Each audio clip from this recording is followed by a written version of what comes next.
65페이지 27번 문제부터 보도록 하겠습니다. 다음 중 양이온 교환 용량이 가장 큰 것은 이라고 되어 있는데, 양이온 교환 용량을 우리는 CEC라고 이야기했었죠. CEC. 그래서 양이온 교환 용량은 어떤 전기를 띠고 있다? 양이온 교환 용량은 마이너스 전기를 띠고 있다고 이야기했었는데, 이 마이너스 전기를 띠고 있는 입자가 앞 시간에 이야기했던 것처럼 입자의 크기는 1미크론 이하인 것을 말하고 있었는데, 무기 교질이 있었고 그 다음에 유기 교질이 있었다, 이런 이야기 했었죠. 그 이 유기 교질은 뭘 말한다고 했죠? 부식을 유기 교질이다, 이런 이야기 했었죠.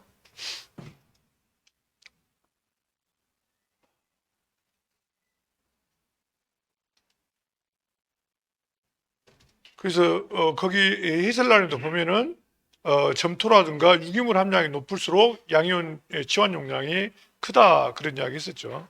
그래서 거기서는 지금 점토하고 부식을 지금 구분해 놨는데, 점토하고 부식은 어떻게 구분해야 됩니까? 점토하고 부식은, 점토는 입자의 크기가 얼마라고 했었어요? 점토 입자가 0.002mm 이하라고 했었죠. 0.2mm 이하. 그러죠? 그것보다 더 작은 것이 무엇이다는 이야기입니까? 부식이다, 이런 이야기죠.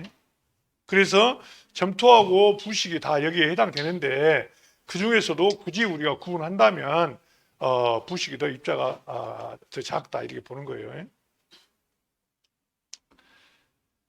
28번에 입단 구조 형성에 도움이 되지 않는 것은 무엇이냐라고 되어 있는데, 입단 구조 형성에는 거기에 유기물을 시용해야 한다든가, 콩과작물을 재배해야 된다든가, 석회를 시용해야 된다든가, 또 젖은 땅 갈기가 나왔는데, 유기물을 입단을 파괴하는 조건들이 몇 가지 있었죠. 파괴하는 조건들이 무리한 경운이나 쇄토가 있었죠. 무리한 경운이나 쇄토. 그리고 또 입단에 팽창이라든가 수축이 반복되는 경우도 또 입단이 파괴된다고 이야기했었고, 또 비나 바람, 그리고 또 하나가 나트륨 이온이 들어있는 비료를 장기간 사용하게 되면 또 입단이 파괴된다, 그런 이야기 했었어요. 그래서 여기서는 이제 젖은 땅 갈기가 답인데, 해설란에도 보면은 입단 구조의 형성 방법에서 유기물 시용이라든가 석회 시용, 콩과작물 재배, 토양 피복, 그리고 토양 계량제 시용 등이 있는데, 그 토양 계량제가 혹시 기억이 나는 게 있을까요? 토양 계량제 이름이, 토양 계량제 이름이 아크릴 소일이라든가 크릴륨, 이런 것들이 교재에 나와 있었어요. 그래서 이제 왜 그냥 혹시 토양 계량제라고 안 나오고, 시험 문제에 안 나오고 그냥 이거에 나올 수 있다는 이야기예요. 이것이 뭐 이런 것을 뿌려주면 좋다, 이렇게 이야기해버리면, 이 소일이라는 말은 뭐예요? 흙이란 이야기죠. 그러죠. 그래서 이 아크릴 소일이라든가 크릴륨, 이런 것들이 이제 토양 계량제로서 입단을 형성하는 데 도움이 되는 그런 성분들이다, 이런 이야기예요. 그 입단 구조 형성은 시험에 여러 번 나왔던 부분이죠. 그리 어려운 내용은 아니고요. 다음 중 지력을 가장 많이 증가시키는 것은, 지력 증진과 관련 깊은 것은 콩과작물이죠. 콩과작물. 그래서 이 콩과작물은 공중질소를 고정하기 때문에, 뿌력 박테리아에서, 뒤에 가면 한번 더 나오겠습니다만은, 이 대기 중에는 주로 많이 있는 것이 뭐예요? 이 질소가 주로 많이 들어있죠. 질소가 뭐 78%인가 뭐 들어있고, 그 다음에 산소가 21% 정도, 그리고 CO2가 0.03% 정도 이렇게 들어있는데, 이 공중질소를 어때요? 식물체가 뿌리에서 고정하는 것을 우리가 질소 고정이라고 하는데, 이 질소 고정은 어떤 작물에서 한다? 이 콩과작물에서 질소 고정이 이루어지는데, 이때 콩과작물이 하는 질소 고정균을 우리는 근류균이라고도 말하고, 이걸 다른 말로 뿌리혹 박테리아라고도 이렇게 이야기하고 그렇습니다. 똑같은 말이에요. 그래서 이런 것에 의해서 공중질소가 고정이 된다, 이런 이야기죠. 그래서 여기서 콩과작물에 해당되는 것이 뭐가 있어요? 지금 알팔파, 클로버, 이런 것들이 여기 해당되죠. 페이지 넘겨보시면 탈질 작용이 나온다. 탈질 작용. 탈질 작용은 우리가 이런 이야기 있었어요. 자, 벼가 이렇게 자라고 있는데 이 벼가 자라고 있는데 이 토층이 크게 둘로 구분이 된다고 했어요. 토층이 둘로 구분돼서 이 표토층을 우리는 산화층이라고 하고 그 다음에 그 아래쪽 층을 환원층이라고 하는데 이 산화층과 환원층으로 이렇게 나눠지는 것을 우리는 다른 말로 뭐라고 말한다? 토층 분화 이런 말을 쓴다고 그러죠. 토층 분화, 토층 분화라고 하는데 이 일반적으로 토양에 주로 투입되는 비료는 어떤 형태가 토양에 투입되냐면 암모늄태 질소 비료를 주로 토양에 시용하게 된다고 했었어요. 이 암모늄태 질소 비료가 왜 그랬습니까? 이 토양의 교질이 무슨 전기를 띠기 때문에 마이너스 전기를 띠기 때문에 그런다는 이야기잖아요. 근데 이 암모늄태 질소가 산화층에 이렇게 뿌려지게 되면 이것이 무엇과 결합해가지고 산소를 결합해가지고 물로 바꾼다. 이 암모늄태 질소하고 산소가 결합돼가지고 이것이 NO3로 바뀐다는 이야기. NO3 아질산 형태로 바뀐다는 이야기입니다. 그래서 이 아질산은 마찬가지로 음전기를 띠고 있기 때문에 이것이 식물체에 그대로 흡수하지 못하고 다시 물로 바뀐다는 이야기입니까? 이것이 그대로 밑으로 환원층으로 흘러내려간다는 이야기잖아요. 그래서 환원층으로 흘러내려가가지고 이것이 NO3가 환원층으로 흘러내려가서 산소를 만나서 다시 물로 바뀐다는 이야기입니까? NO2로 이 질산염으로 바뀐다는 질산염 비료로. 그래서 이 질산염 비료로 바뀌게 되는데 여기에서 다시 이것이 산소를 잃고 물로 바뀐다는 이야기입니까? 질소 가스로 바뀌어가지고 이것이 공기 중으로 날아간다는 이야기예요. 공기 중으로. 공기로 날아가는 것을 우리는 뭐라고 말하자? 그냥 질소가 어째요? 질소가 도망간다라고 해서 뭐라고 하자? 탈출한다라고 해서 탈질 현상이라고 하자. 이런 이야기잖아요, 지금. 그런데 이 탈질 현상은 원인이 지금 뭐예요? 이 암모늄태 질소를 어디에다 주니까 산화층에다 주니까 아질산으로 바뀌어서 어디로 환원층으로 용탈돼서 다시 질산태 비료로 바뀌어서 질소 가스로 바뀌어서 공기로 날아가기 때문에 대책은 어찌해야 된다? 대책은 이걸 어디다 주자? 대책은 환원층에다가 주자. 이걸 뭐라고 말했었습니까? 심층 10이다. 이런 이야기 있었죠. 심층 10이. 그래서 거기 보면은 그런 내용이 나왔어요. 탈질작용이 일어나는 현상은 산화층에서 일어나는 것이 아니라 어느 층에서 일어난다? 환원층에서 일어난다는 이야기죠. 또 암모늄태 질소 형태로 공기 중에 방출되는 것이 아니라 어떤 형태로 방출된다? 질소 가스 형태로 이 N2라고 하는 질소 가스 형태로 방출된다 이런 이야기예요. 그래서 4번에 환원층에서 질소 가스 형태로 방출되기 때문에 이거를 다른 말로 우리말로 뭐라고 말하자? 탈질 작용이라고 한다 이런 이야기예요. 31번에 보시면 다음 중 일반적으로 작물이 자라는데 적당한 pH는 어떤 형태냐. 작물은 일반적으로 약산성이나 중성에서 잘 자란다 이런 이야기입니다. 그래서 흔히 우리가 이제 산도를 나타낼 때 산도는 우리가 pH로 나타나죠. 산도는 pH로. 그래서 1부터 14까지 산도가 있어요.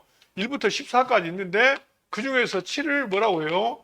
중성이라고 한다는 거죠. 중성. 그래서 7을 중성이라고 하는데 작물체가 잘 자라는 범위는 어느 범위다? 이쪽 부분에서 잘 자란다. 이쪽 부분. 이쪽 부분은 뭐예요? 여기서 이쪽에 가깝다는 것은 여기는 강한 산성 쪽이잖아요. 산성이고 이쪽이 지금 알칼리성 쪽이잖아요.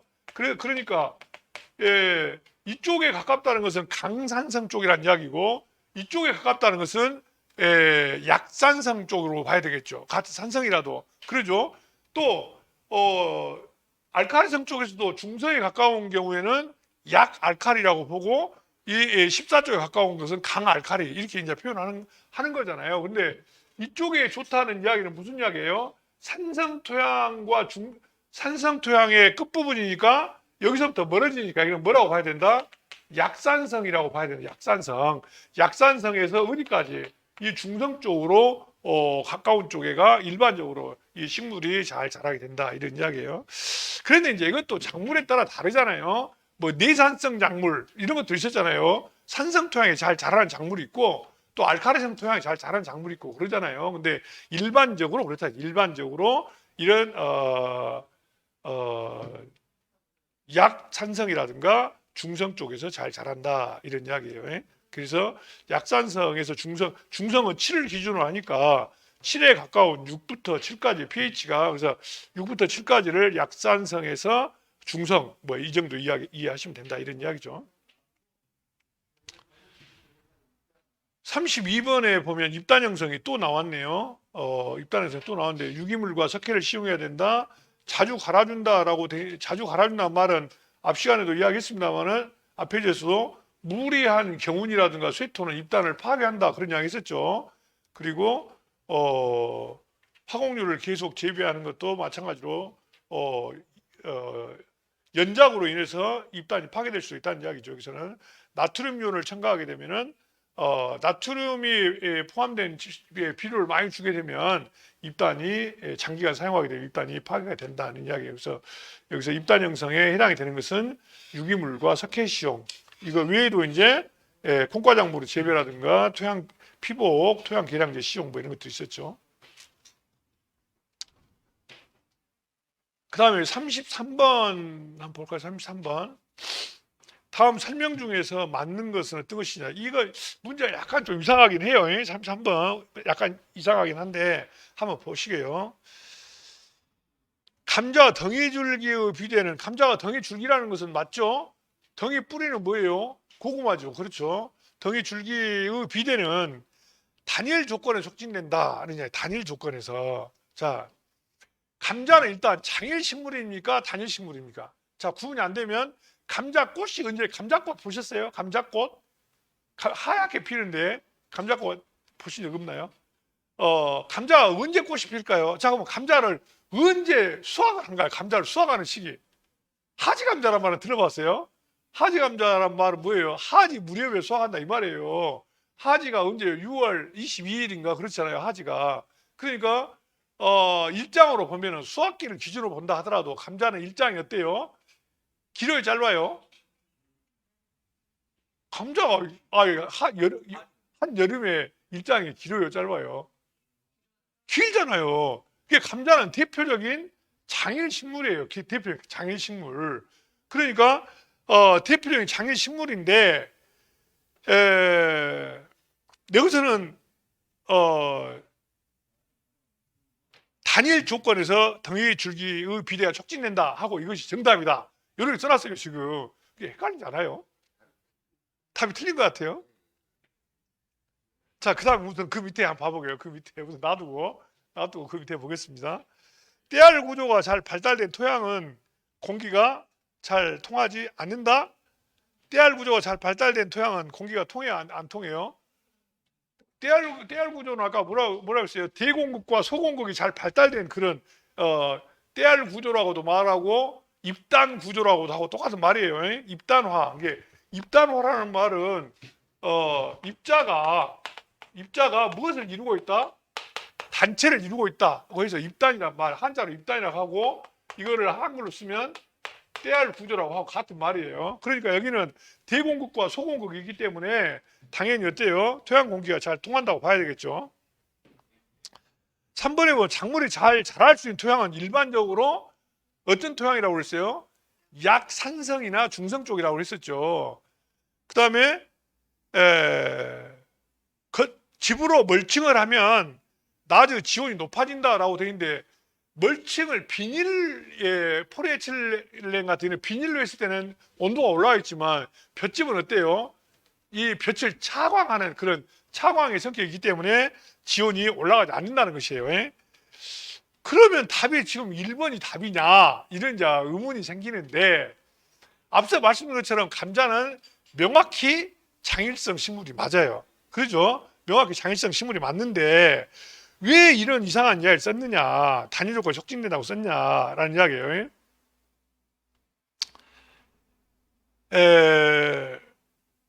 제가 이 문제를 낸 사람은 아마 이 생각을 한 것 같아요. 감자가 두 가지 종류가 있잖아요. 그러죠. 봄 감자하고 가을 감자가 있잖아요. 그러죠. 봄 감자는 보통 3월에 심고 가을 감자는 보통 8월경에 심어요. 8월경에 심어가지고 한 10월경에 꽃이 피고 이제 덩이 줄기가 비대하기 시작해요. 그러니까 이 출제자는 아마 가을 감자를 염두에 두고 한 것 같아요.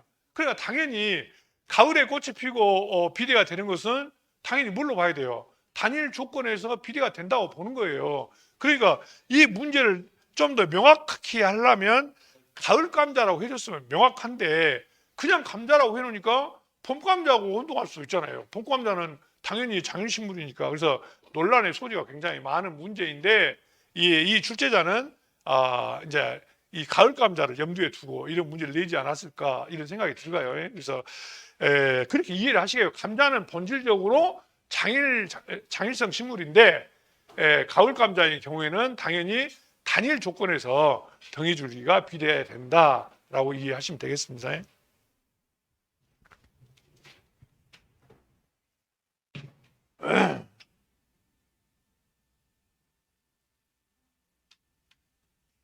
이게 10월 시기적으로 보면 10월 중하순경에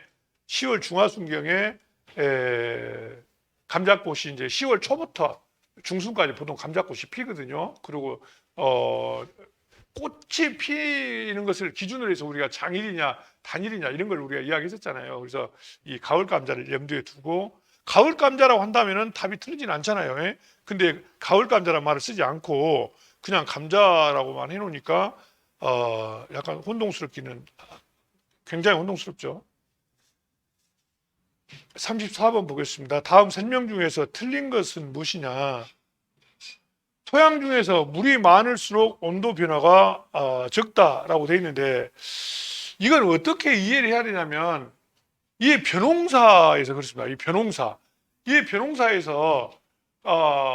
이 변홍사는 어때요? 물을 이렇게 담그잖아요. 물을 담그는데 갑자기 지온으로 온도가 떨어진다든가 또 뭐 바람 피해가 심하게 예상된다든가 그럴 때 대책 중에 하나가 뭐냐면 이걸 물을 깊게 대라고 합니다. 물을 깊게 된다. 그래서 이걸 한자 말로 하면은 뭐라고 말하냐면은 심수관계라고 해요. 심수관계. 관계란 말이 뭔지는 아시죠? 물될 관자죠. 물될 관자가. 그래서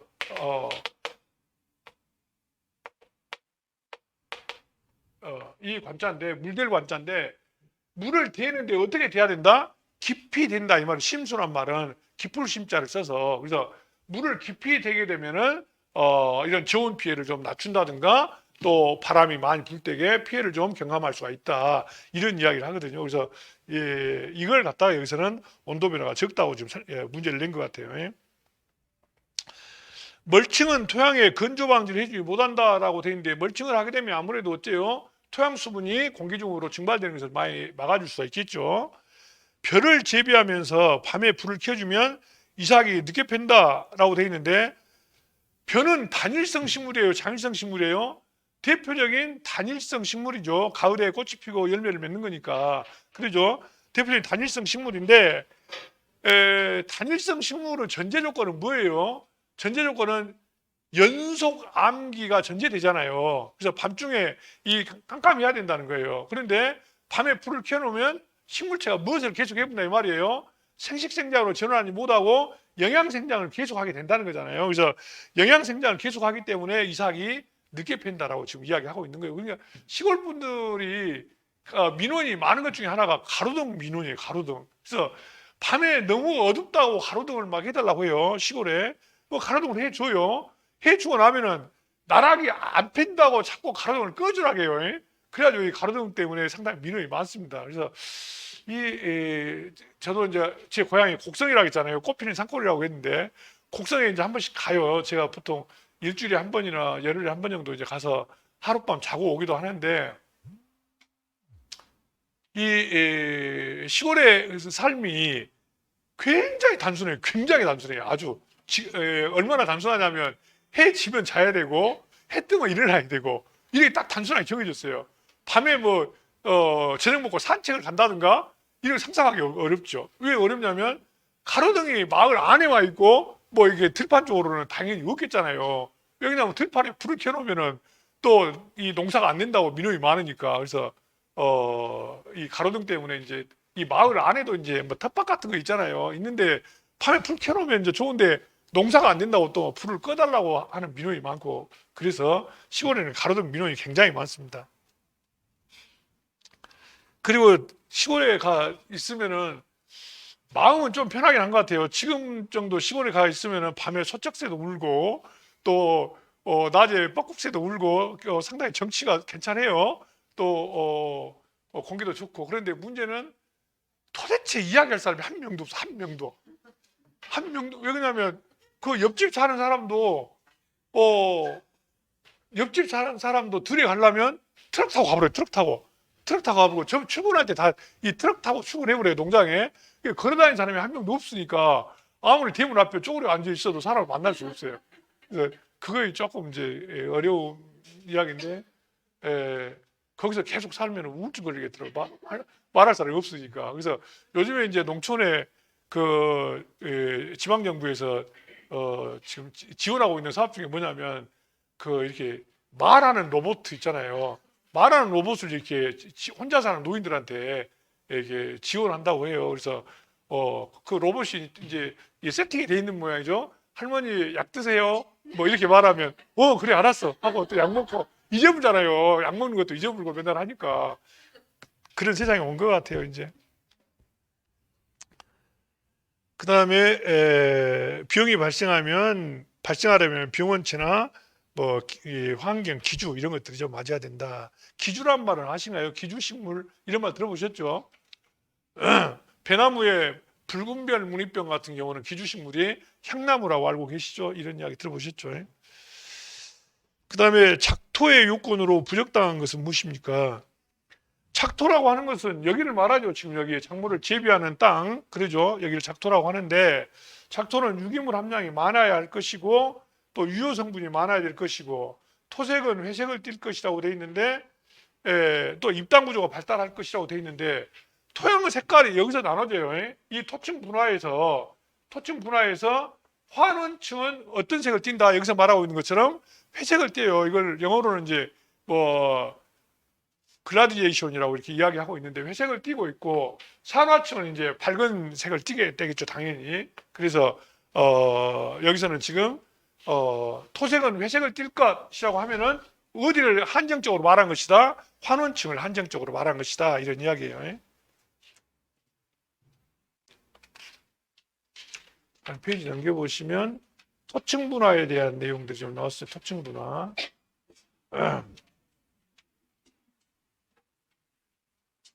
토층 분화에 대한 설명인데, 올바른 것은 어떤 것입니까? 용탈층과 집적층이 생기는 것이다.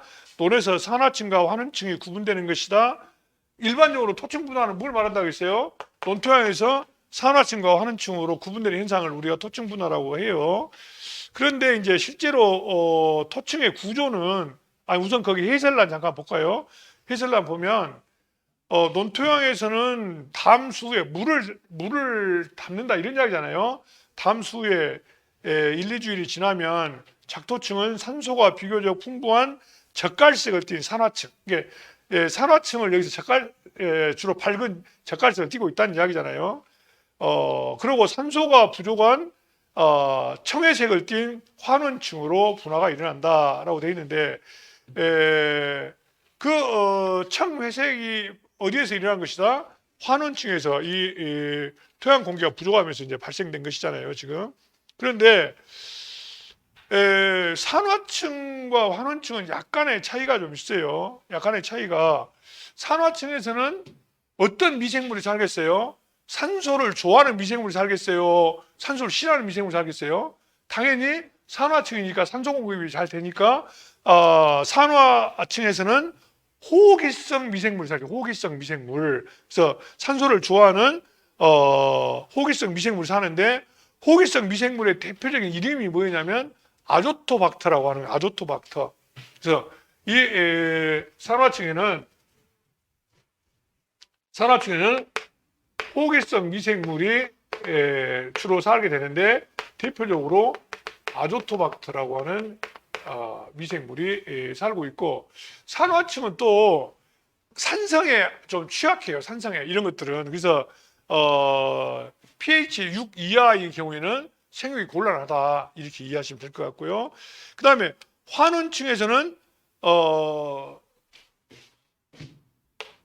환원층에서는 당연히 산소가 부족하니까 현기성 미생물 이렇게 이 산소를 싫어한다 이렇게 이해하시면 되겠죠. 현기성 미생물이 사는데 이 현기성 미생물의 반대가 여기는 뭐예요? 지금 호기성 미생물이잖아요. 현기성 미생물이 사는데 대표적인 것이 뭐가 있냐면 클로스트리디움이라고 하는 이 미생물이 주로 사는데 산성에 아주 강해요. 여기는 이거는 산성에 아주 강해서 산성에 아주 강해가지고 pH 5 이상에서도 생존이 가능한 그런 미생물이다 이렇게 이해하시면 좋겠습니다. 그 다음에 이제 토층은 크게 한 5개 정도로 나눠요. 원래 토층은 토층을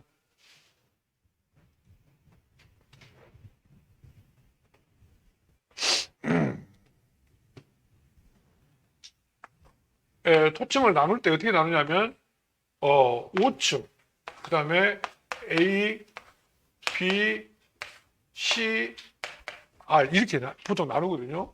이 5층이라고 하는 것은 우리가 흔히 작도층에 해당되는 유기물층이에요. 유기물층. 여기는 유기물층, 작도층이라고 할 수 있겠죠. 그 다음에 A층을 우리는 용탈층이라고 해요. 용탈층. 이런 비료 성분이나 이런 것이 이제 밑으로 흘러내려오는 거죠. 이 흘러내려와서 여기에 쌓이잖아요. 여기를 그래서 집적층 이렇게 말하고 있고, 그 다음에 그 밑에는 이제 C는 여기는 모래층을 C라고 이렇게 이야기해요. 모래 자갈 같은 것이 있는 곳이죠. R은 이제 바위를 영어로 락이라고 하지 않습니까? 그래서 안반층 이렇게 그래서 실제로 토층은 이렇게 돼 있다고 일반적으로 이렇게 돼 있다고 말합니다. 토층은 맨 위에가 여기가 이제 여기다가 작물을 이제 이렇게 심는 거예요. 여기다 이렇게 작물을 심는 건데 맨 위에가 유기물층, 용탈층, 집적층, 모재층, 안반층 이런 식으로 이제 토층은 구성되어 있다 이렇게 이야기하고 있는데 실제로 이제 우리가 말하는 토층 분화는 무엇을 산하층과 환원층으로 이렇게 나눠지는 것을 이야기하고 있고 사실상 토층의 구조는 이렇게 되어 있다 이런 이야기예요.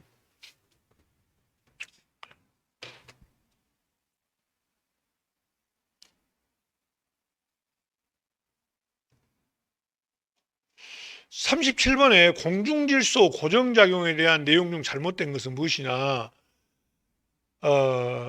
토양이 건조하다, 또 토양 온도가 25에서 28도씨가 좋다, pH도 약산성이나 중성이 좋겠다, 그 다음에 콩과작물 뿌리에서 공생한다라고 되어 있는데 여기서 이제 좀 해당이 좀 멀다고 보는 것이 이제 토양이 건조한 것하고 공중질소 고정하고는 거리가 멀다 이렇게 지금 보는 건데 해설란을 한번 볼까요? 해설란 보시면 공중질소 고정작용은 어디에서 된다고 되어 있습니까? 근류균이 토양 내에서 유리질소를 고정한다라고 되어 있는데 유리질소란 말 아세요? 유리창이 글라스의 개념이 아니고 이 공기 중에 분리돼서 떠 있는 그런 질소를 여기서 유리질소라고 하는 거예요. 한자말로. 그리고 호기성 상태에서 고정하고 현기성 상태에서 고정하는데 제가 볼 때는 이 현기성 상태의 단독 고정은 틀린 것 같아요. 이건 틀리고 호기성 상태에서 단독 고정하고 있다 이런 이야기고 콩과식물 뿌리에서 공생을 하는데 적당한 온도는 25에서 28도, 산도는 중성에서 좀 활발하다. 그리고 동일 교호 접종군에서 활동을 한다라고 말 나왔는데 동일 교호 접종군이란 말 처음 들어보시죠? 그러죠? 근데 이제 이 농업책에서는 이런 말 써요. 농업책에서는 이게 이제 이 농업책이 어디서 왔다고 그랬죠? 일본에서 온 책을 그대로 100개 썼다고 그랬잖아요. 이게 우리는 이런 말 안 쓰는데 농업책에는 이런 말을 써요. 동일 교호 접종군이라고. 동일 교호 접종군이란 말은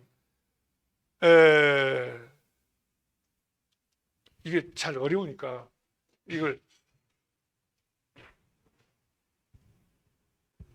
영어로 쓰면 통일 접종 교육을 영어로 쓰면 크로스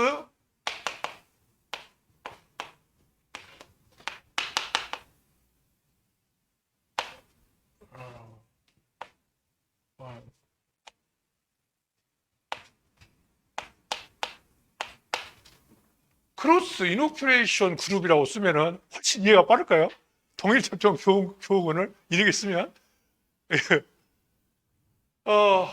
이노큐레이션이란 말은 접종 뭐 예방 접종할 때 우리가 백시네이션이라고 쓰고 백시네이션이란 말이 맞느냐 이노큐레이션이란 말이 맞냐에 따라서 좀 논란이 있어요. 논란이 있는데 백시네이션이란 말보다 이노큐레이션이라고 쓰는 것이 더 맞다 이렇게 주장을 많이 하는데 그게 이 접종이 서로 이 크로스 교차되는 그룹이다 이런 이야기잖아요. 이거를 영어 한자로 번역을 하면은 이거를 한자로 번역하면 뭐라고 한다? 동일 교호 접종균이라고 한다네. 동일 교호 접종균. 그러니까 이런 이야기예요. 동일 접종 교호균이 아니면 이 동일 접종 교호균이 아니면은 근류균으로서 자리매김을 못한다 이런 이야기. 쉽게 말하면 무슨 이야기냐면 하나만 예로 들어보면은 자 콩을 지금 심어놨어요. 콩을 심어놨는데 공기 중에 지금 질소가 공기 중에 있다라고 했었잖아요. 이걸 유리질소라고 이야기했었잖아요. 이것이 그냥 이렇게 내려온 것이 아니란 이야기예요. 이렇게 내려온 것이 아니고 여기에 이 뿌리옥을 만드는 그 균이 여기에 자리를 잡아야 되겠잖아요. 여기에 자리를 잡고 뿌리를 뚫고 들어가서 여기에 혹을 만들어야 한다는 이야기예요. 혹을 만들어서 그 대표적인 이제 균이 리조비움이라고 하는 대표적인 균이 있는데 이런 것이 여기에 뿌리를 뚫고 들어가 가지고 여기에 혹을 만들면은 공기 중에 있는 질소를 여기서 고정을 하고 대신에 식물체는 여기에다가 뭐 탄수화물을 공급하고 이렇게 서로 공생관계에 있는 균이라는 공생관계에 있는데 이런 균만 어쩐다는 이야기입니까? 이 뿌력 박테리아로서의 역할을 가능하다는 이야기예요. 이런 말을 여기서 이렇게 어렵게 써놓은 것입니다. 그래서 통일 교호 접종균 생전 처음 들어본 말이잖아요. 그래서 주된 내용은 하여튼 이런 이야기다. 이 동일균만 이런 쪽의 균만 이 균류균으로서 역할을 하는 것이지 동일균이란 말이죠. 그러지 다른 균은 안 된다 이런 이야기죠.